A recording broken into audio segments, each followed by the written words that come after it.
মুসলিমদের জন্মদিন পালন করা কি জায়েজ?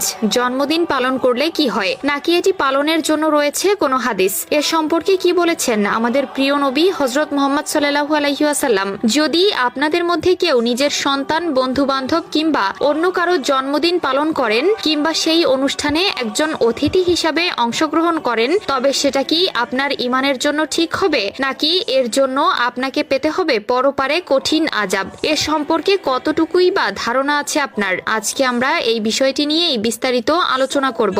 তবে প্রথমেই বলে দেই, এই জন্মদিনের অনুষ্ঠান করা যারা পছন্দ করেন না তারা কমেন্টে একবার আলহামদুলিল্লাহ বলবেন, কারণ ভিডিওর পরবর্তীতে আপনারা যা শুনবেন তা শুনে অনেকে আনন্দিত অনুভব করবেন। বর্তমান সমাজে জন্মদিন পালন করা একটি প্রতিনিয়তের অনুষ্ঠানে পরিণত হয়েছে। প্রতিনিয়ত অনেক মুসলিম পরিবারের সন্তানেরা নিজের জন্মদিন পালন করার নামে বন্ধু বান্ধব কিংবা আত্মীয় স্বজনদের নানাবিধভাবে আপ্যায়ন করে থাকছে, যেখানে তারা স্বল্প থেকে অনেক পরিমাণ অর্থ ব্যয় করে। কিন্তু শরীয়ত অনুযায়ী এগুলো মোটেই সঠিক নয়, কারণ ইসলামী শরীয়তে জন্মদিন পালন করার বিষয়ে সরাসরি কোনো হাদিস নেই। মূলত এই জন্মদিন পালন একটি রীতিনীতি যা মূলত অমুসলিম সংস্কৃতি থেকে এসেছে এবং ইসলামের প্রাথমিক যুগে এ ধরনের কোনো প্রচলন ছিল না। ইসলামের দৃষ্টিতে প্রতিটি কাজকে বিশুদ্ধ উদ্দেশ্য ও শরীয়তের নির্দেশনার আলোকেই বিচার করা হয়। কারণ এই জন্মদিন যদি একটি মুসলিম সমাজের কোনো রীতি থাকতো, তবে পৃথিবী সৃষ্টির পর থেকেই এই পর্যন্ত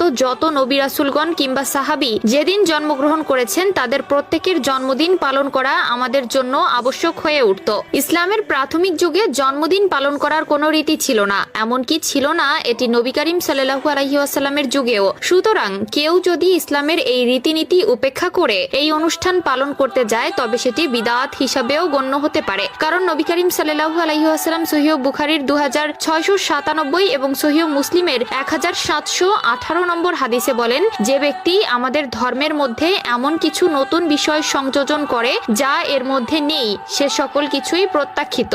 এছাড়াও জন্মদিন পালনের ক্ষেত্রে প্রায়ই অতিরিক্ত অর্থ ব্যয় করা হয়, এমনকি জন্মদিনের খাবার হিসেবে আনা কেক অতিশয় নষ্ট করা হয়। যেখানে আল্লাহ তাআলা আল কোরআনের সূরা ইসরার আয়াত নম্বর 27 বলেন, অপচয়কারীরা শয়তানের ভাই। সেখানে কোনো মুসলিম তো আর শয়তানের ভাই হতে পারে না। এছাড়াও মুসলমানের জন্য অমুসলিমদের বা অন্য ধর্মের অনুশীলন বা রীতিনীতি অন্ধভাবে অনুসরণ করা নিষিদ্ধ। এ সম্পর্কে রাসূলুল্লাহ সাল্লাল্লাহু আলাইহি ওয়াসাল্লাম আবু দাউদের 4031 নম্বর হাদিসে বলেন, যে ব্যক্তি কোনো জাতির অনুকরণ করলো সে তাদের মধ্যেই অন্তর্ভুক্ত হলো। এছাড়া অনেক ক্ষেত্রে জন্মদিন উদযাপন করতে গিয়ে এমন অনেক কার্যক্রম যুক্ত হয় যা শিরক বা গুনাহের দিকে ধাবিত করে, যেমন মোমবাতি জ্বালানো বা কামনা করা ইসলামী আকীদার সাথে সাংঘর্ষিক। তাই আমাদের সকল মুসলিমের উচিত জন্মদিন উপলক্ষে বিশেষ কোনো উদযাপন না করা এবং কৃতজ্ঞতার সাথে আল্লাহর ইবাদত করা। এছাড়াও ভালো কাজের প্রতি মনোযোগ দেওয়া, নফল নামাজ পড়া, দরিদ্রের জন্য সদকা করা এবং আল্লাহর দেওয়া নিয়ামতের জন্য শুকরিয়া আদায় করা।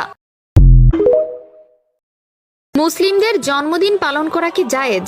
জন্মদিন পালন করলে কি হয়, নাকি এটি পালনের জন্য রয়েছে কোনো হাদিস? এ সম্পর্কে কি বলেছেন আমাদের প্রিয় নবী হযরত মুহাম্মদ সাল্লাল্লাহু আলাইহি ওয়াসাল্লাম? যদি আপনাদের মধ্যে কেউ নিজের সন্তান, বন্ধু বান্ধব কিংবা অন্য কারো জন্মদিন পালন করেন কিংবা সেই অনুষ্ঠানে একজন অতিথি হিসাবে অংশগ্রহণ করেন, তবে সেটা কি আপনার ঈমানের জন্য ঠিক হবে, নাকি এর জন্য আপনাকে পেতে হবে পরপারে কঠিন আযাব? এ সম্পর্কে কতটুকুই বা ধারণা আছে আপনার? আজকে আমরা এই বিষয়টি নিয়েই বিস্তারিত আলোচনা করব। তবে প্রথমেই বলে দেই, এই জন্মদিনের অনুষ্ঠান করা যারা পছন্দ করেন না তারা কমেন্টে একবার আলহামদুলিল্লাহ বলবেন, কারণ ভিডিওর পরবর্তীতে